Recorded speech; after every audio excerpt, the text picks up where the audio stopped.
Happy Wednesday. It is March 27, 2024, and yesterday we had a great day on the channel. Can we run it back today? We've got a full NBA slate. I'm about to get into it. This is the Free 3. What's up, guys? It's your boy Noble Living back with another DYF Bets video where I'm bringing up my favorite picks and plays of the day as we just try to get to the bag together and make some money. Yesterday, ooh, baby, we needed it. It wasn't a full 3-0 sweep, but we'll take the 2-0 sweep. We cashed in on D'Angelo Russell's points, no sweat bet there. We cashed on Indiana State spread. It was a little bit of sweat at the end, but they hit their free throws, so we got over the 3.5 hump. So 2-0 on the day, and we've absolutely been crushing it in NBA and college basketball so far this year. March has been going well for us. NBA 78-57 record in the NBA, but guess what, my friends? I've got a few NBA best bets for you guys today, and if you've been enjoying these videos, or if you're new to the channel, or even to the podcast, because we're now on podcasting platforms, make sure you smash that like button. Make sure you share this with somebody who you know is a sports bettor, so this way you can continue to beat the sports books together. Now let's dive into these first best bets. For my first best bet of the day, we're going to head to the NBA hardwood. I'm going to go with a player prop here. I'm going to take a guy who's been able to exploit a certain team over the last several times that he's played them, and I just really like this angle. It's a back-to-back game, but I'm not worried about it because we've got Jared Allen facing the Charlotte Hornets. I'm going to take over 16.5 points, minus 115 odds. Now, Jared Allen is a guy that absolutely has the Hornets numbers. I mean, let's be honest, all centers have the Hornets numbers. They give the third most points per game to centers, and they also are in the bottom 5 in the NBA in points allowed per game, so they're not stopping anybody. Even though the Hornets and the Cavaliers just faced off in their last matchup, that didn't stop Josh Allen from scoring points. He had 17 points, scoring on 13 rebounds on 77% shooting from the field. That is what I'm talking about over 33 minutes. Over his last 5 games, Jared Allen's offense has not failed him yet, averaging 17.8 points per game to go with 12 rebounds and a very efficient 65% shooting from the field. But when you look at the numbers a little bit deeper, Jared Allen has had the Hornets number over the course of his career. Like I mentioned, in his last game earlier this week, he had 17 points in that matchup. In his last time that he faced them last year, he only had 4 points, but that was because he had 12 minutes of playing time, so he probably left that game with an injury. In his other 5 times before that, 20 points, 18 points, 29, 24 points. So in the last 6 times that he's faced the Hornets in his career, he's gone over this number 5 times. Now, keep in mind that the Cavaliers are a little bit more of a slower paced team, but they are a team that gives their star the role that he needs to play depending on who they're playing, right? Donovan Mitchell obviously gets his. Darius Garland obviously gets his. But Jared Allen, when they face teams where the center is the weak position, they're willing to feed him the ball. We've seen this against other lineups like the Wizards. We've seen this against the Pacers, where earlier last Monday he had 23 points against them. So for me, I'm not asking too much from a Cavaliers team that should be able to beat the Hornets pretty handily here. Just get Jared Allen to grab his points like he has been doing. Jared Allen over 16.5 points is our first best bet of the day. Now, for our second best bet of the day, I'm going to give you guys kind of like a lean here, but it's also an official play because yesterday we absolutely crushed our leans. But I want to wait till we get a better number live because at the time of recording, we haven't had the line that's came out just yet. So make sure you guys are checking to see what the line's at. And if you want a better number, cool, you'll be able to go with the number. But our leans yesterday, crushed it. We got Golden State Warriors yesterday, no sweat bet there. I gave you guys Zion Williamson, he had 10 assists, no sweat bet there. So I gave you guys a few leans. So this one's an actual official play, but because we don't have the number just yet, it's going to be kind of like a lean. So what we're going to go with is the Denver Nuggets here against the Phoenix Suns in the late night matchup, but we're going to go with the first half spread or the team total, and this is the numbers that I'm looking for. I'm looking at either minus 4.5 as my max on the spread side, and then 59.5 as the team total. So let's kind of break this down. The spread right now in the game hasn't moved in favor of the Nuggets, about minus 8. So that means the first half spread should be around half of that plus a hook. So we're looking at about 4.5 on that spread. That is the most that I'm willing to really lay pre-game. Now, minus 5, minus 5.5, I would wait until we can grab it live. You get opportunities to take a lot of NBA picks live, especially first half, because the Suns come out and hit a few jump shots. You get a quick little 4-0 lead or go up by 4 points early in the first quarter. You'll easily be able to get the first half spread a little bit cheaper. So that's why you don't want to pay too much for this. Now, I'm willing to do the 4.5 number, even though that's over really my 2 bucket threshold, just because I I do think the Nuggets are going to cover this first half line in general because of the angle that I'm about to tell you guys about. Now, you can go with the first half team total as well. My number is about 59.5. The Nuggets are averaging about 59 points per game in the first half, so it should hover around that number. 60.5 is going to be a little bit high for me, but again, I could take that live. Anything over 60.5, then I would either wait to see if we can grab it live or just pass up on it. Now, the Suns and the Nuggets are going at each other in this matchup, and I think this is going to be a matchup here for the Suns where they're not going to have a few of their best players in Bradley Beal and Nurkic. Now, obviously, KD and Devin Booker being on the floor, anything can happen, but the big three for this Suns team has not really played together this season. Only 31 of 71 games that these teams played together.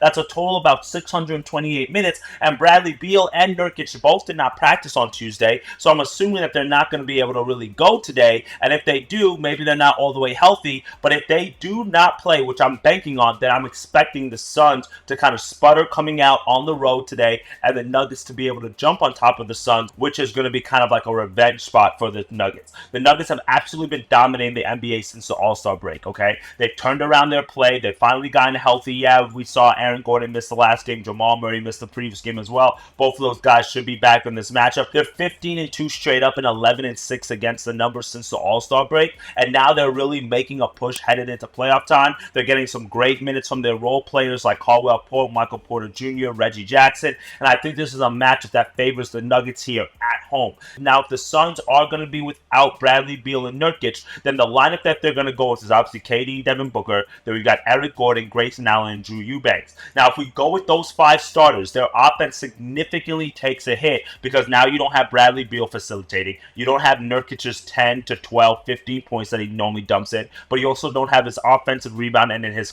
his screening presence. Their offensive rating literally drops to -7.5 when those five start together. And as a result, they started off games very slow. In their last 10 first quarters, they're 2-8 against the spread and 3-7 against the number on the road. So again, this kind of favors the Nuggets here. Now, when you look at the Nuggets on their side, guess what they've been doing in the first half? Absolutely crushing the number. 7-2-1 against the spread in the first half, 8-1 against the number in their last 10. So that's exactly what we're looking for here. That's why I like the angle here for the Nuggets to come out here, jump on top of the Suns early, especially if Bradley Beal isn't playing. I'm going to go with the 4.5 number, but you should be able to grab it cheaper live or right around that number. Anything else higher, we're going to either look to grab live or pass. And on that team total, about 58.5, 59.5 would be my number. 60.5 is kind of the highest that I would play that at there. For our third and final best bet of the day, we are going to go actually to opening day. That's right. Tomorrow, baseball is back, baby. And you guys know we love baseball here on the channel. It is our most profitable sport, probably besides college basketball. And I'm super excited for baseball to come back because this year it's going to be super exciting. And you guys know I normally drop this show around 11, 12 o'clock Eastern Standard Time. So if you don't have your notifications, you haven't clicked that bell,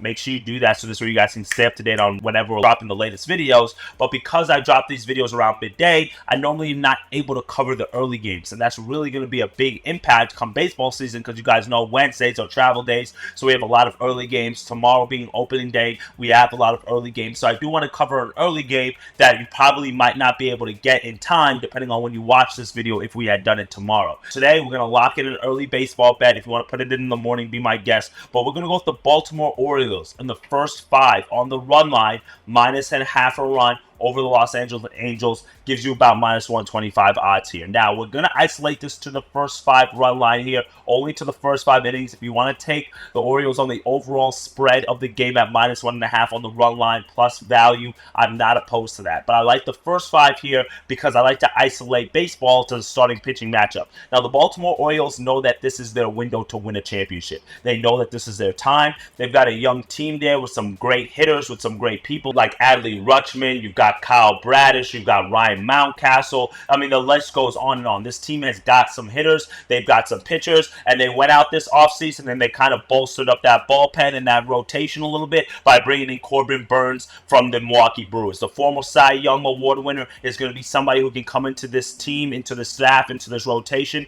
and really help be able to bolster that starting pitcher position, and he gets the opening day nod for the Orioles here. Now, on the other side of the mound, we've got Patrick Sandoval for the Los Angeles Angels, and we've seen him kind of have up and down seasons. He looks like an ace sometimes, other times he kind of lets us down, and for me, his inconsistency is why I want to back the Orioles here in the first 5 on the run line. So here's a few reasons why. One, Sandoval last year, 7-13 on the year, a 4.11 ERA, so not the absolute best, but he faced the Orioles in the back half of the season, actually in September, so the last month, he pitched 5 innings in that game, gave up 7 runs, 7 hits, and 4 earned runs, 4 walks over 5 innings. That's not going to get it done, especially against the Orioles offense that has bats that can pop it, that can single, double, hit home runs. They can get you a few different ways, and that's 7 runs. If you give Corbin Burnes that type of run support, it's not going to look good for you. Now, on the other side, I get it. It's a new season, clean slate. What is he going to look like tomorrow, Noble? I can only go off of what he showed me in the preseason,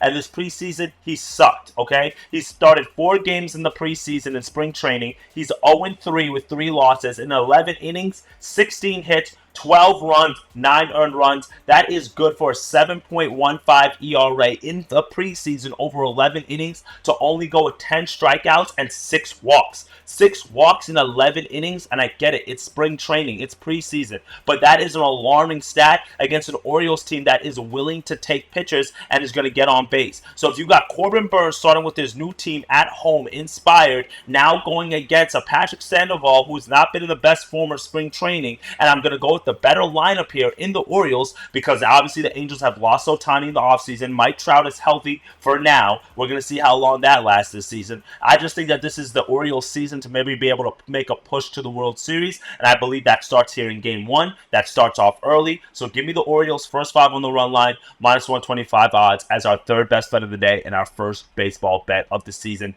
That first pitch is about 3 p.m. tomorrow, so it's an early start time, so make sure you guys lock this one in. Well, that's it for me today, my friends. 3 best bets, 3 winners that are headed your way on this Wednesday card. Give me Jared Allen over 16.5 points. Give me the Nuggets on the first half spread or the team total, depending on what the number comes out at. And also give me the Baltimore Orioles tomorrow in an early afternoon matchup to get the baseball season started. For more picks and plays, player props that I'm adding throughout the day, it's hard for me to handicap NBA early, guys, because I have to look at the injury reports. We have to see who's playing. We have to look at certain numbers. So if you want some of those additional plays, click the link in the description. Join the free Discord group as we'll drop some more plays throughout the day. Can't wait to see the money that you make. Dictate your fate. And tomorrow, we got a full slate of college basketball, baby, as the Sweet 16's here, and I can't wait to break that down. Appreciate all the love and support. I'll see you on tomorrow's video. Later, gang.